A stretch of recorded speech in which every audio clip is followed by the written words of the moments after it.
शुभ समाचार की शुभ शुरुआत उत्सव के बसंत के साथ। जी हां, बसंत आने वाला है, लेकिन उत्सव का बसंत देश भर में देखा जा सकता है। अयोध्या, काशी, प्रयागराज से लेकर तमिलनाडु तक उत्सव के रंग बिखरे हैं। कहीं माघ मेले की गजब रौनक देखने को मिल रही है, तो कहीं आस्था और भक्ति का अलग ही संगम देखने को मिल रहा है। प्रयागराज में माघ मेले जैसे आगे आगे बढ़ रहा है, वैसे वैसे यहाँ बिखर रहे चटक रंग मेले की रौनक में चार चांद लगा रहे हैं। कहीं अलग अलग धार्मिक आयोजन हो रहे हैं, तो कहीं शोभा यात्रा निकाली जा रही है, और जो लोग संगम में आस्था की डुबकी लगाने पहुंच रहे हैं वो अयोध्या, काशी भी पहुंच रहे हैं। अयोध्या में इन दिनों में माघ मेले के रंग दिख रहे हैं। रामलला के दर्शन के लिए भारी संख्या में यहाँ लोग पहुंच रहे हैं। वहीं अहमदाबाद के अंबाजी मंदिर में भी आस्था अपार है। भारी संख्या में श्रद्धालु मां का आशीर्वाद लेने के लिए पहुंच रहे हैं। और कुछ ऐसा ही नजारा तमिलनाडु का भी है, जहां शहर शहर जल्लीकट्टू उत्सव का आयोजन हो रहा है, और इस रोमांचक खेल में लोग बढ़ चढ़कर हिस्सा ले रहे हैं। कुल मिलाकर देश भर में आस्था के अनोखे रंग देखने को मिल रहे हैं। सबसे पहले आपको संगम नगरी प्रयागराज में लेकर चलते हैं, जहां उत्सव से भरे माघ मेले में अनोखी आस्था देखने को मिल रही है और उसकी खूब बयान भी बह रही है। तो चलिए आपको माघ मेले की इन्हीं खूबसूरत और मनमोहक तस्वीरों को दिखाते हैं।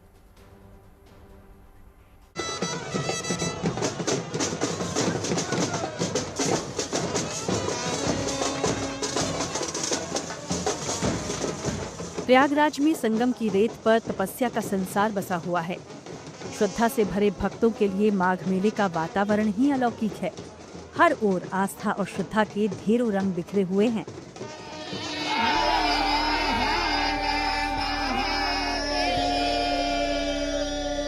धर्म, परंपरा और संस्कृति के कुछ ये रंग भी हैं। सिक्कों और अनाज से तौली जा रही ये सनातनी किन्नर अखाड़े की आचार्य महामंडलेश्वर स्वामी कौशल्यानंद गिरी और टीना माँ हैं, जिनके शिष्यों ने उन्हें तुलादान के तहत अनाज और फिर सिक्कों से तौला। आज के जमाने में ऐसे शिष्य मिलना मुश्किल की बात है। पूरे विधि विधान से तुलादान के बाद पीतल के कटोरे में रखे सरसों के तेल में गुरु का चेहरा देखने की भी रस्म निभाई गई। दरअसल सनातन धर्म में तुलादान करने के पीछे मान्यता है कि व्यक्ति पर अगर कोई कष्ट या संकट है तो वो दूर हो जाता है।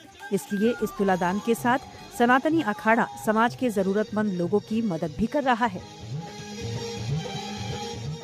ये सारा कपड़ा हमारे शिष्य लोग ने लेके आए हैं। ये गरीब लोग को दिया जाएगा, और जो बुजुर्ग है उनको दिया जाएगा, और जो सिक्का है, जो अन्न है, वो भी सब में बांट दिया जाएगा। महामंडलेश्वर के पद से आज सनातनी इस दौरान 6 महामंडलेश्वर और 4 महंत भी बनाए गए, जिनकी स्वामी कौशल्यानंद गिरी ने ही अभिषेक और चादर पोशी की रस्म निभाई।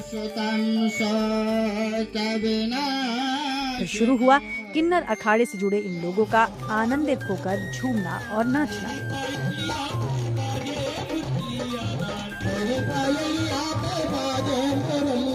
सनातनी किन्नर अखाड़े की इन रस्मों को समझने के लिए यहाँ श्रद्धालुओं की संख्या भी कम नहीं थी। माघ मेले में ईश्वर की ऐसी अनूठी भक्ति और किस रूप रंग में नजर आ रही है, इसकी एक और तस्वीर आपको आगे दिखाएंगे। लेकिन उससे पहले जरा इन बग्गियों को भी देखिए, जो मेला क्षेत्र में थके हारे आम श्रद्धालुओं की खुशी और सहूलियत का सबब बनी हुई हैं। बहुत लाभ मिला, बहुत अच्छी व्यवस्था है प्रशासन की। हम इसके लिए धन्यवाद करते हैं उत्तर प्रदेश सरकार का, जिन्होंने बहुत अच्छा प्रबंध किया है लोगों के लिए। हाँ, दूरी भी कम हो चुकी है, नहीं चलना पड़ रहा है। दरअसल इन इलेक्ट्रिक बग्गियों को गंगा स्नान घाटों तक चलाया जा रहा है। मेला प्राधिकरण ने खासकर बुजुर्ग श्रद्धालुओं की सहूलियत को देखते हुए ही 20 से ज्यादा इलेक्ट्रिक बग्गियां शुरू की हैं, जिनको चलाने का ठेका नागपुर की एक प्राइवेट फर्म को दिया गया है। जो छोटी गाड़ी है उसमें 4 या 5 लोग बैठते हैं। यहाँ पे कम से कम 12 से 13 लोगों का ये है। कभी कभी हम 14 लोग भी बैठ जाते हैं। हमारे पास 16 की ऑक्यूपेंसी वाली भी इलेक्ट्रिक बग्गी है, जिसे गोल्फ कार्ट कहा जाता वो है। तो यहाँ से वहाँ जाने में इनको समय की बचत है।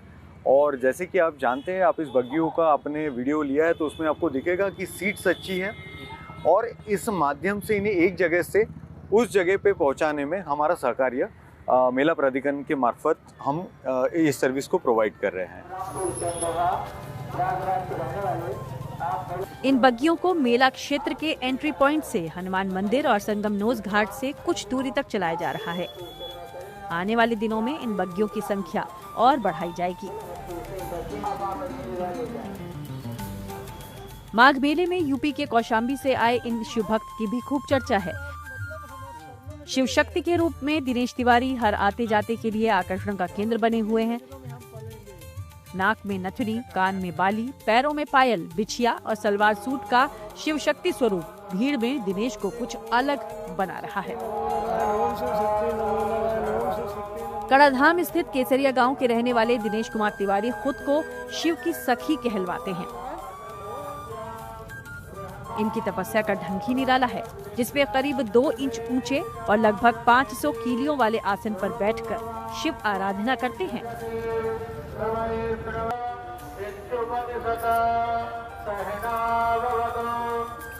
फिलहाल तो संगम नगरी पहुंचकर हर सनातनी तपस्या, त्याग, संकल्प के समर्पण भाव को समझ रहा है, उसे आत्मसात करने की कोशिश भी कर रहा है। जाहिर है आस्था की ये वही शक्ति है जो आज बड़ों के साथ युवाओं को भी अपनी जड़ों की ओर लौटने का रास्ता दिखा रही है। प्रयागराज से आनंद राज और पंकज श्रीवास्तव के साथ bureau report, good news today.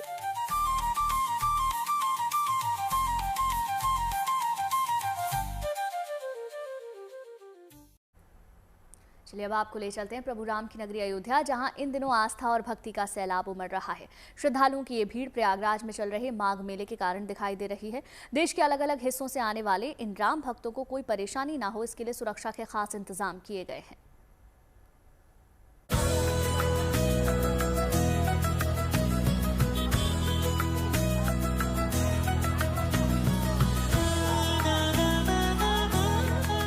सबसे बड़ा आध्यात्मिक मेला भले ही तीर्थराज प्रयाग में चल रहा है, मगर श्रद्धालुओं की भीड़ अयोध्या नगरी में भी कुछ कम नहीं है।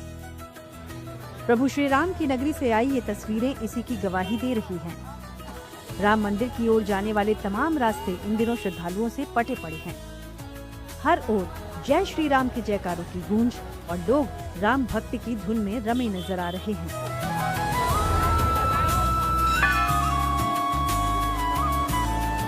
अयोध्या पहुंचने वाले ये श्रद्धालु न सिर्फ भव्य राम मंदिर में रामलला के दर्शन और पूजन कर रहे हैं, बल्कि हनुमानगढ़ी मंदिर और सरयू मैया का आशीर्वाद लेना भी भूल नहीं रहे हैं।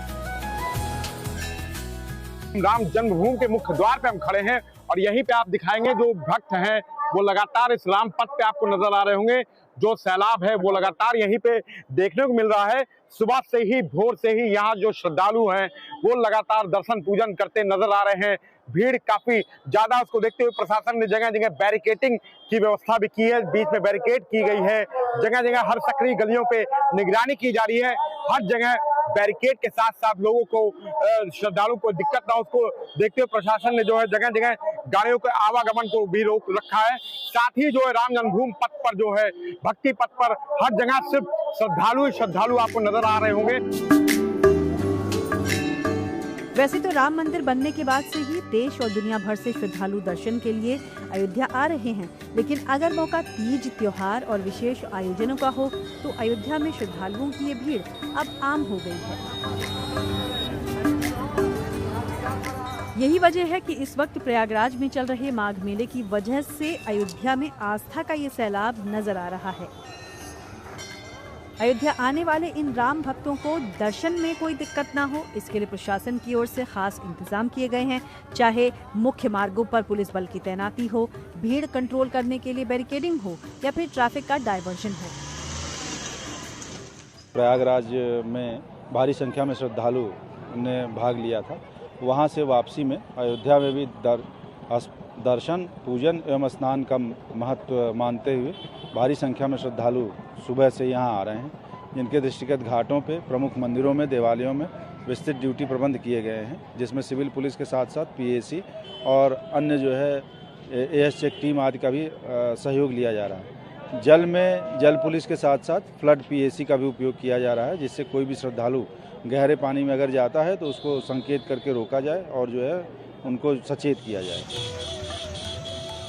इस बात का अंदेशा प्रशासन को पहले ही था कि महाकुंभ की तरह ही माघ मेले के दौरान भी अयोध्या में श्रद्धालुओं की भीड़ बढ़ सकती है। लिहाजा श्रद्धालुओं के सुलभ और सुरक्षित दर्शनों के लिए अयोध्या प्रशासन ने पहले ही कमर कस ली थी। प्रशासन की इन्हीं तैयारियों का नतीजा है कि देश के अलग अलग हिस्सों से आने वाले इन श्रद्धालुओं को प्रभु राम के दर्शन में कोई परेशानी नहीं हो रही है। अयोध्या से मयंक शुक्ला के साथ bureau report, good news today.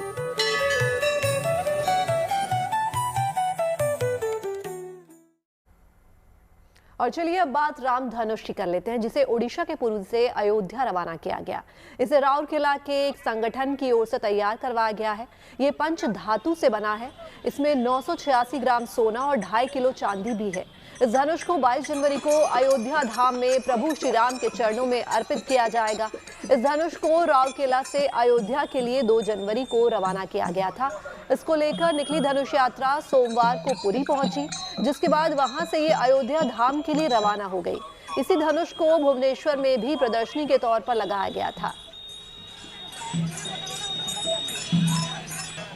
Kodanda का स्वरूप ये जा रहा है धनुष तीर, जो कि 5 धातु में निर्माणित है और जो धर्म का प्रतीक है, सत्य का रक्षक है।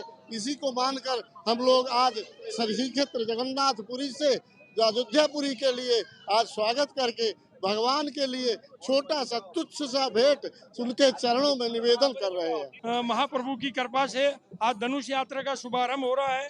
पुरी से अयोध्या में जाके इसको मतलब भेंट किया जाएगा, जो कि 5 धातु से बना हुआ धनुष है। 235 केजी का ये धनुष है और धनुष में स्वर्ण लगा हुआ है 1.5 केजी और इसमें चांदी का भी मिश्रण है 5 केजी का। बाकी में पंच धातु से मिश्रण से किया हुआ है 235 केजी का ये। चलिए अब आपको एक ऐसे दिव्य त्रिशूल के दर्शन कराते हैं जो ऐतिहासिक और आस्था का प्रतीक एक और पुरातन त्रिशूल की कॉपी है। गुजरात के अंबाजी मंदिर के लिए बनाए गए इस दिव्य त्रिशूल का उद्घाटन बड़े ही धूमधाम के साथ हुआ, लेकिन यहाँ ये जानना आप सबके लिए बेहद जरूरी है कि आखिर वो कौन सा पुराना दिव्य अखंड त्रिशूल है जिसकी आस्था की छाया में अंबाजी मंदिर के त्रिशूल का निर्माण किया गया। साथ ही ये भी बताते हैं कि हाल ही में अंबाजी मंदिर के लिए किस भक्त ने दिल खोलकर सोने का दान किया।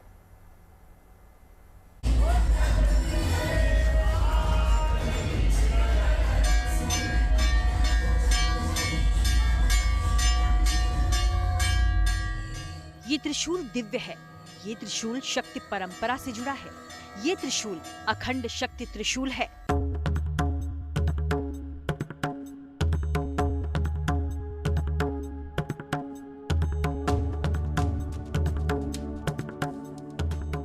अहमदाबाद में अंबाजी मंदिर के त्रिशूलिया घाट पर स्थापित किए जाने वाला ये विशेष त्रिशूल शक्ति परंपरा के पुनर्जागरण का प्रतीक माना जा रहा है, जिसे अंबाजी मंदिर ट्रस्ट और जय भोले ग्रुप के साझा प्रयास से तैयार किया गया। हाल ही में अहमदाबाद के वटवा में इस भव्य अखंड शक्ति त्रिशूल का उद्घाटन कार्यक्रम था, जिसमें श्री आरासुरी अंबाजी माता देवस्थान ट्रस्ट और प्रशासन से जुड़े लोग खास तौर पर पहुंचे। इस दौरान महिषासुर मर्दन प्रसंग की एक ऑडियो विजुअल फिल्म भी दिखाई गई, जिसमें महिषासुर वध, मैसूर, अंबाजी शक्तिपीठ और त्रिशूलिया घाट से जुड़ी पौराणिक घटनाओं और आस्था शक्ति के प्रतीकों के इतिहास को दर्शाया गया। महिषासुर की गर्जना एक विकराल चीख में बदल गई। उसका विशाल शरीर कांपा, आंखों का तेज मध्यम बढ़ा और वह भूमि पर गिर पड़ा। देवी का त्रिशूल उसे भेद चुका था। दरअसल इतिहास में जिक्र मिलता है कि ये दिव्य त्रिशूल उत्तराखंड के उत्तरकाशी में विश्वनाथ मंदिर के पास भागीरथी नदी तट पर बने लगभग 1500 साल पुराने 18 फीट ऊंचे अखंड शक्ति त्रिशूल की कॉपी है। उसी ऐतिहासिक त्रिशूल से प्रेरणा लेते हुए अंबाजी मंदिर के ऐतिहासिक त्रिशूलिया घाट के लिए अब करीब 16 फीट ऊंचा दिव्य अखंड शक्ति त्रिशूल तैयार किया गया। इसका वजन करीब 600 किलो है। पुराणों के अनुसार भगवान शिव से मिले उत्तरकाशी स्थित शक्तिशूल से देवी ने आज के मैसूर यानी उस वक्त महिषासुर की धरती पर राक्षस महिषासुर का वध किया था, जिसे उन्होंने उत्तरकाशी में स्थापित किया था।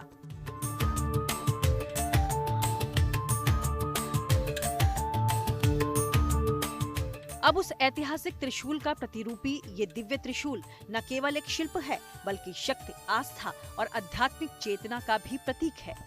जो उत्तरकाशी में महिषासुर मर्दिनी ने जो त्रिशूल प्रस्थापित किया था, महिषासुर को मारने के बाद, उस त्रिशूल की प्रतिकृति रूप ये त्रिशूल बनाया गया है।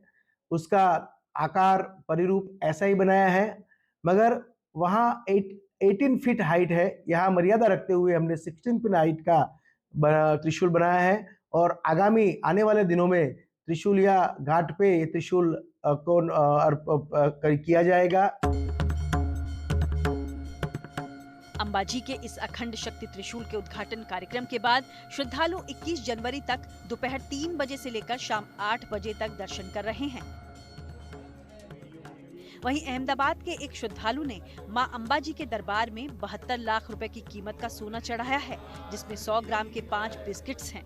अंबाजी मंदिर के वहीवटी अधिकारी कौशिक मोदी ने बताया कि सोने का इस्तेमाल स्वर्ण शिखर बनाने में किया जाएगा। यहाँ मंदिर में स्वर्ण शिखर का काम चल रहा है। शिखर को सोने से मढ़ने का काम 61 फीट परिपूर्ण हुआ है। हम जो भी गोल्ड आता है उसका उपयोग मंदिर ट्रस्ट और स्वर्ण शिखर के लिए करते हैं। तो अहमदाबाद के माई भक्त ने 500 ग्राम सोना भेंट किया है मां के चरणों में। तो हम सहर्ष उनका मंदिर ट्रस्ट सहर्ष इसका स्वीकार करता है। बेशक देश में मां शक्ति के 51 शक्तिपीठों में से एक आरासुरी अंबाजी मंदिर के प्रति आस्था अपार है और अब त्रिशूलिया घाट पर अखंड शक्ति त्रिशूल की मौजूदगी भी इस शक्तिपीठ को पवित्र दर्शनीय स्थल के साथ धार्मिक जागृति का नया केंद्र बनाएगी। अहमदाबाद के अंबाजी से शक्ति सिंह परमार के साथ bureau report, good news today. और अब बात मौसम की। दिल्ली एनसीआर समेत समूचे उत्तर भारत में जल्द ही मौसम का मिजाज बदलने वाला है, क्योंकि मौसम विभाग ने आने वाले दिनों को लेकर कई राज्यों के लिए अलर्ट जारी किया है, जिसमें कोहरा, बारिश और बर्फबारी की संभावना जताई गई है। अगर मौसम विभाग का ये अनुमान सच साबित हुआ तो दिल्ली एनसीआर के लोगों को प्रदूषण से राहत मिल सकती है।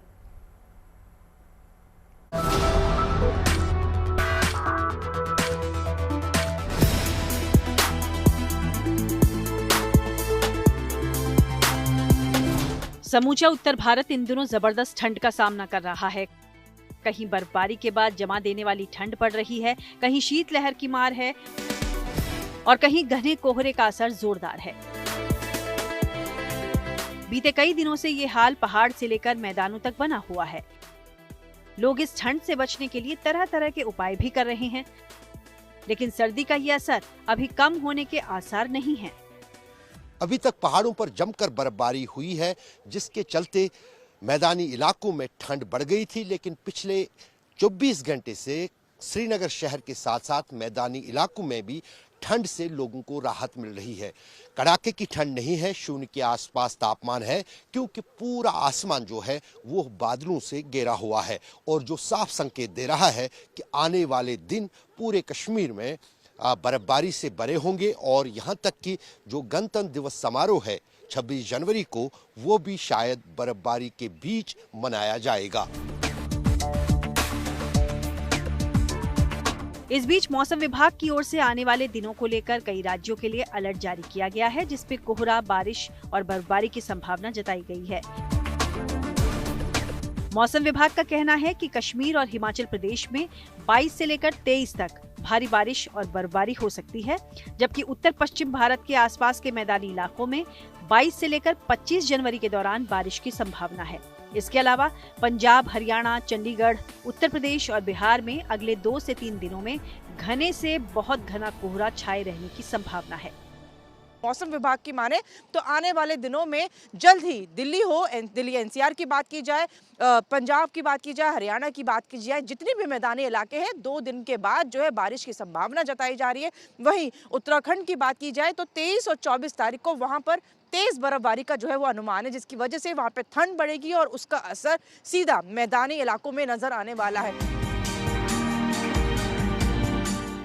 मौसम के मिजाज में ये बदलाव बैक टू बैक आने वाले 2 वेस्टर्न डिस्टर्बेंस की वजह से देखने को मिलेगा, यानी उत्तर भारत में मौसम एक बार फिर करवट लेने जा रहा है, जिससे पहाड़ों पर बर्फबारी और मैदानी इलाकों में बारिश की संभावना है। श्रीनगर से अशरफ वानी और दिल्ली से मनीषा लड्डा के साथ bureau report, good news today.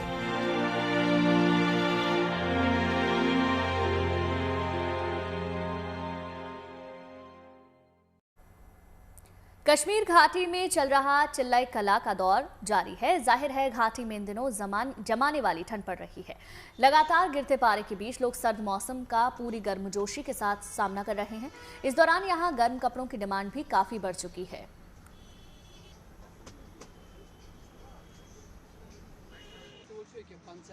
इस मार्केट के अंदर आपको सब कुछ अवेलेबल मिलेगा, जो भी आपको चाहिए सर इस मार्केट के अंदर। और रेट भी सर अच्छी है सर यहाँ पे। बस सर बहुत डिमांड होती है सर, बहुत अच्छी डिमांड होती है यहाँ पे। कस्टमर आए यहाँ पे सब कुछ हमारे पास मिल सकता है सर। सारी वैरायटी हमारे पास टाइम विंटर की, क्योंकि सर्दी आ चुकी है। अब सर्दियों के लिए बच्चों के लिए ग्लव्स वगैरह चाहिए, सॉक्स वगैरह चाहिए, ऑफिस यूज़ के लिए होता है, छोटे बड़ों के लिए। तो हमारे पास सारी वैरायटी अवेलेबल है। कितनी डिमांड रहती है? डिमांड तो इसको काफ़ी रहती है, सर्दियों में काफ़ी डिमांड रहती है।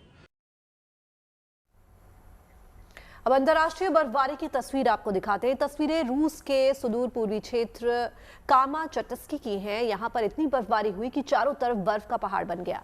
लोगों को मुश्किल तो हो रही है, लेकिन लोग इसका आनंद भी उठा रहे हैं। घर के बाहर खड़ी गाड़ियां बर्फ से ढक गई हैं। सड़क पर कई फीट बर्फ जमा है, लेकिन ऐसा लग रहा है कि यहाँ के लोगों के लिए आम बात है। वो बर्फ को हटाकर रास्ता भी बना रहे हैं। साथ ही मस्ती मजाक भी चल रहा है। कोई बर्फ पर फिसल कर मजा ले रहा है, तो कोई बर्फ की वजह से पहुंच में आए ट्रैफिक लाइट से खेल रहा है। पूरा का पूरा वातावरण सफेद हो गया है।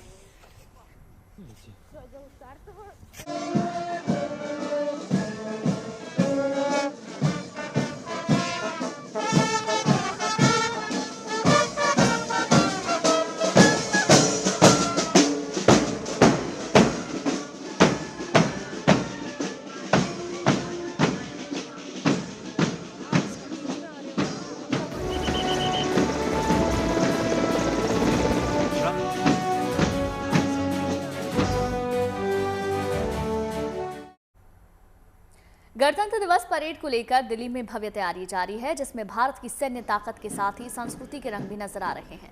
गणतंत्र दिवस परेड की फुल ड्रेस रिहर्सल 23 जनवरी को होगी। इस बार 26 जनवरी को कर्तव्य पथ पर आयोजित होने वाला समारोह राष्ट्रीय गीत वंदे मातरम के 150 साल पूरे होने, भारत की सैन्य शक्ति और सांस्कृतिक विविधता का अनूठा संगम देखने को मिलेगा।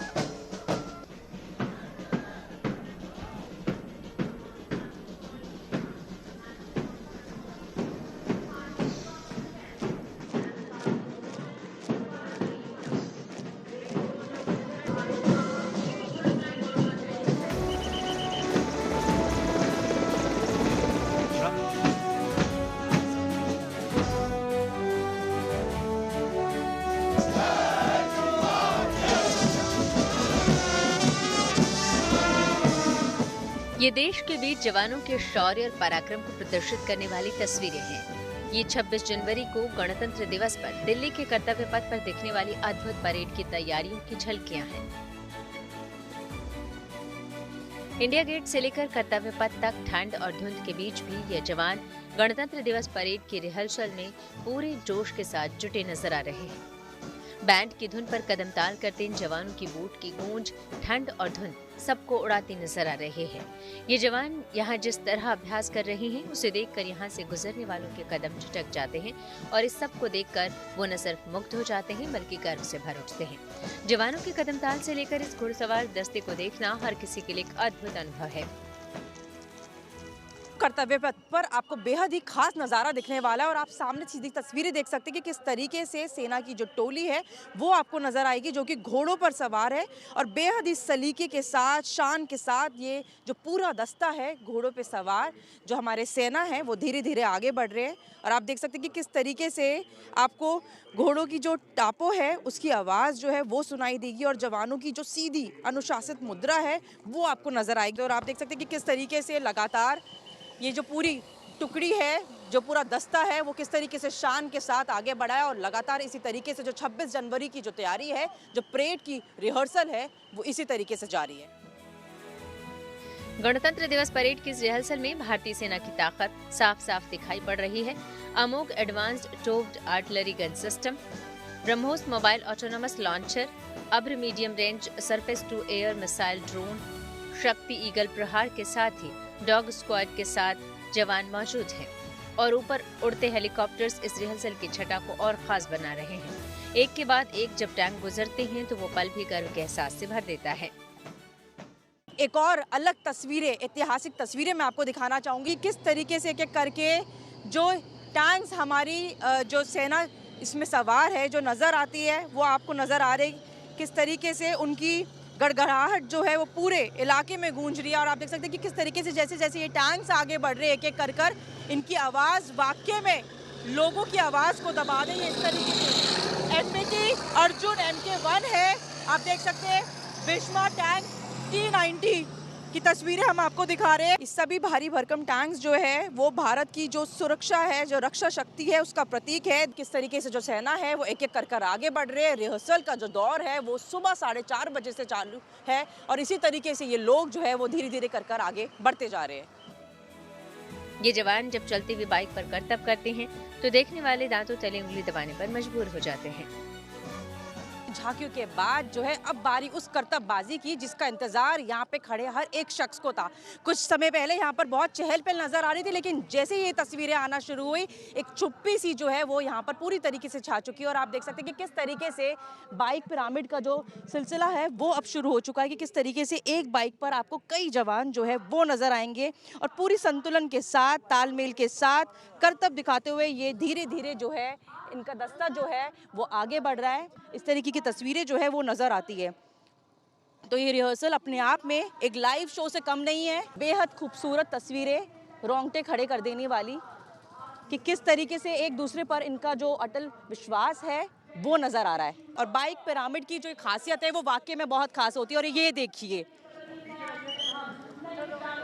8 से 9 बाइक आपको नजर आ रही है और न जाने कितने जवान आपको इस बाइक पर जो है वो सवार आपको नजर आएंगे। तो ये 26 जनवरी की तैयारियां हम आपको दिखा रहे हैं कि किस तरीके से कर्तव्य पथ पर जो नज़ारा है, जो तस्वीर है वो नजर आ रही है और हर किसी की निगाहें सिर्फ इन्हीं पर टिकी हुई है। गणतंत्र दिवस रिहर्सल में एक से बढ़कर एक झांकियां भी नजर आएंगी। उसकी रिहर्सल भी जोर शोर से चल रही है। एक एक कर जो है अलग अलग राज्यों की जो है झांकियां वो निकलनी शुरू होगी। और आप देख सकते हैं ये जो अब झांकी सामने आपको दिख रही है ये है गुजरात की। किस तरीके से सभी जो है गुजरात को दिखाते हुए जो है वो एक एक कर जो है वो आगे बढ़ रहे हैं। और इसी तरीके से जो है इस साल ये खास आपको नज़र आने वाला है क्योंकि इस साल राज्यों और केंद्र शासित प्रदेशों से 17 और मंत्रालयों से 3 समेत कुल 30 झांकियाँ जो है वो आपको कर्तव्य पथ पर दिखने वाली है। 18 मार्चिंग टुकड़ियाँ और 3 बैंड जो है वो हिस्सा लेने वाले हैं। चूँकि रिहर्सल जो है वो इस वक्त चल रही है।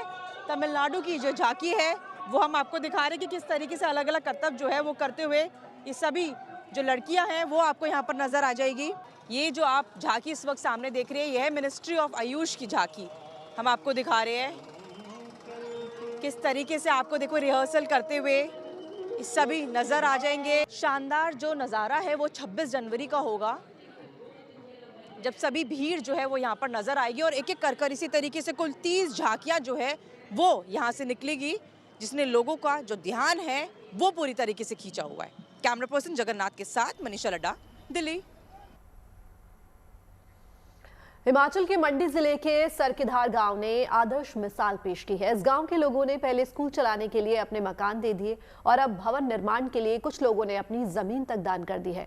2023 की आपदा में यहां का स्कूल पूरी तरह से क्षतिग्रस्त हो गया था, लेकिन गांव वालों ने बच्चों की पढ़ाई पर इसका असर नहीं होने दिया। देखिए खास रिपोर्ट।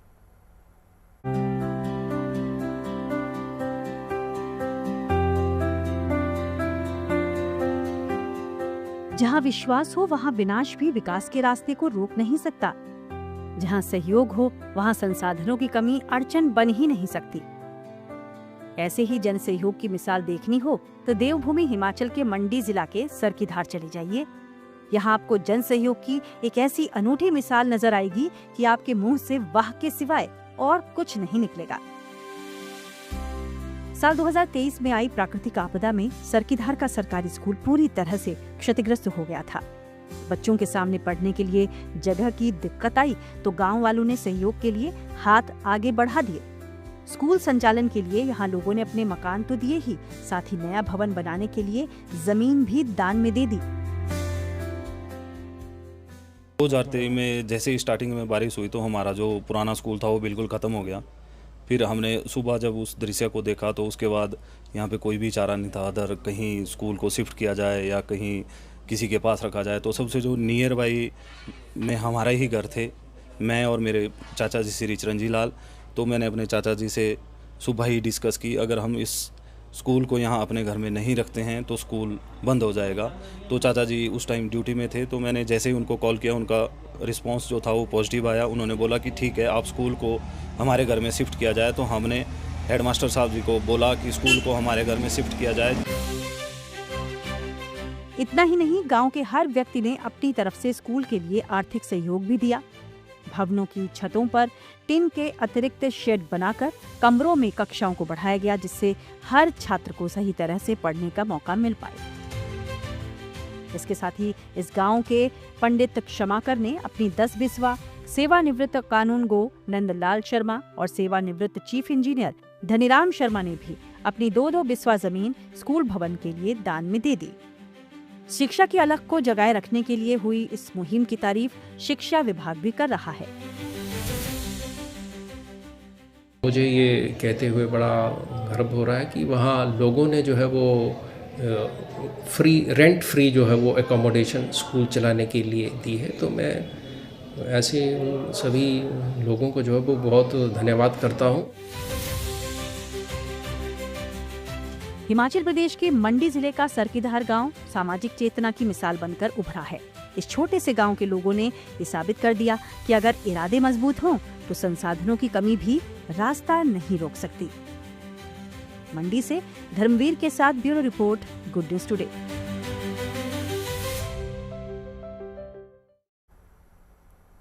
खबर बिहार के समस्तीपुर से। यहाँ पर डाक विभाग अब डिजिटल युग की ओर तेजी से कदम बढ़ा रहा है। यहाँ पर सभी प्रकार के भुगतान के लिए QR कोड या UPI का इस्तेमाल होने लगा है। पोस्ट ऑफिस को कॉर्पोरेट लुक दिया जा रहा है। इसके अंदर ग्राहकों को वाईफाई और कैफेटेरिया जैसी सुविधाओं को विकसित किया जाएगा। इसके अलावा हर पोस्टमैन के लिए एंड्रॉयड मोबाइल में पोस्टमैन ऐप को अपलोड कर दिया जाएगा। घर पर उपभोक्ताओं को चिट्ठी देना हो, रजिस्ट्री, स्पीड पोस्ट या पार्सल आदि कुछ भी डिलीवरी करने के लिए डाकिये को सबसे पहले पोस्टमैन ऐप को चालू करना होगा। इसके बाद पोस्टमैन ऐप पर स्कैन और डिलीवरी ऑप्शन पर जाकर डाक के बार कोड को स्कैन करेंगे। इसके बाद डिजिटल सिग्नेचर लेकर डाक की डिलीवरी देंगे।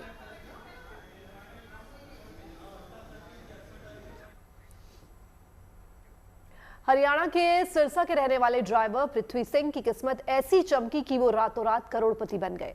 दरअसल हमदपुरिया गांव के रहने वाले पृथ्वी सिंह की 10 करोड़ की लॉटरी निकली है। उन्होंने मकर संक्रांति के मौके पर पंजाब स्टेट डीए लॉटरी में पहला इनाम जीतकर सबको हैरान कर दिया। पृथ्वी सिंह के लॉटरी जीतने की खबर जैसे ही गांव में फैली, वैसे गांव और घर में जश्न शुरू हो गया। पृथ्वी सिंह ने बताया कि उन्होंने ये लॉटरी की टिकट एजेंट मदन लाल से 500 रुपए में खरीदी थी, जिसका परिणाम 17 जनवरी 2026 को घोषित किया गया, जिसमें उनकी किस्मत रातों रात बदल गई।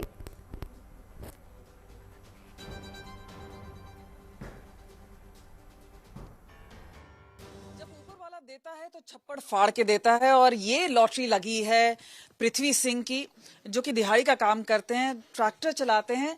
लेकिन क्या है इसके पीछे की कहानी? अक्सर लॉटरी टिकट खरीदते रहते हैं, आप सिरसा के रहने वाले हैं, थोड़ा बताइए कि इसकी कहानी क्या है, कैसी जीती आपने ये टिकट? दूसरी बार लगाई है जी, लगा के डब्बा ले जाके बस लगा दी, आ गई महीना एक बेला लगाई। हाँ जी। और पहले लगी थी लॉटरी कुछ? नहीं जी, अब पहली बार मदन जी को लगा के आया। हाँ जी, भाई साहब ले गया, लगाई है जाके। तो घर में किस तरह का माहौल है? दोस्तों में, आप दोस्तों के साथ आए हैं? खुशी का माहौल है जी, खुशी का माहौल है पूरा। हाँ जी। आपको कब पता चला कि लॉटरी? परसों शाम ने मदन जी फोन कराया, डब्बा वाला पंजाब स्टेट लॉटरी वाला, तो बेर लग गई। फिर मैं भाइयों ने बताया, फिर मैं बात हुई, फिर बेर लगे बंद।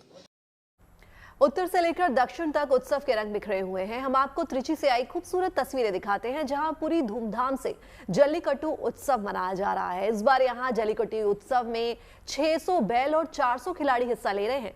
जाहिर है इस उत्सव को लेकर यहां भारी उत्साह देखा जा रहा है। देखिए इस खूबसूरत उत्सव की कुछ तस्वीरें।